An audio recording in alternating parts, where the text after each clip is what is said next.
కుకట్పల్లిలో నివసిస్తున్న ఒక యువతి ఆత్మహత్య. తన పేరు విజయలక్ష్మి. అయితే తను ఒక సాఫ్ట్వేర్ ఎంప్లాయీ. తన చిన్నప్పుడే తండ్రిని కోల్పోయింది. అండ్ తన తల్లికి మతి స్థిమితం సరిగ్గా ఉండదు.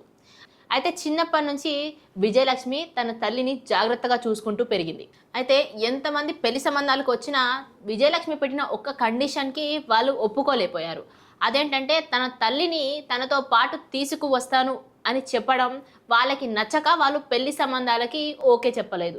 ఇది తీసుకోలేని విజయలక్ష్మి మనస్తాపానికి గురయ్యి తను ఏం చేయాలో అర్థం కాక ఆత్మహత్య చేసుకొని చనిపోయింది. శనివారం సాయంత్రం ఇంటి నుండి బయటికి వచ్చిన విజయలక్ష్మి ఎంతటికి ఇంటికి తిరిగి వెళ్ళకపోవడం గమనించిన తన బంధువైన అభిషేక్ రెడ్డి ఈ విషయాన్ని పోలీసులకు ఫిర్యాదు చేశాడు.